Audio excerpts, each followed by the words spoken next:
നിങ്ങൾ ഈ ചാനൽ ഇതുവരെ സബ്സ്ക്രൈബ് ചെയ്തില്ല, സബ്സ്ക്രൈബ് ചെയ്താലും ഒപ്പം പുതുപുത്തൻ വാർത്തകൾ ആദ്യമേ അറിയാൻ ബെല്ലൈക്കണും അമർത്തൂ.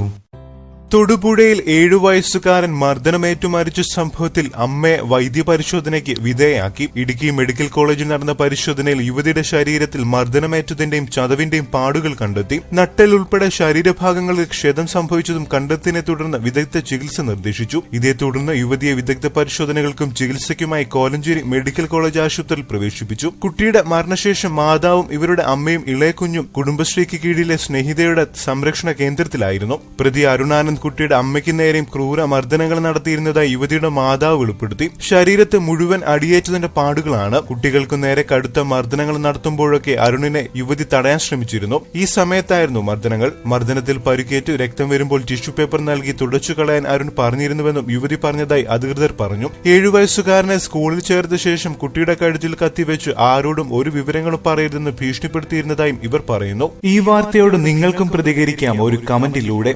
അതുപോലെ പുതിയ വാർത്തകൾക്കും സിനിമാ വിശേഷങ്ങൾക്കും സബ്സ്ക്രൈബ് ചെയ്യുക. നന്ദി.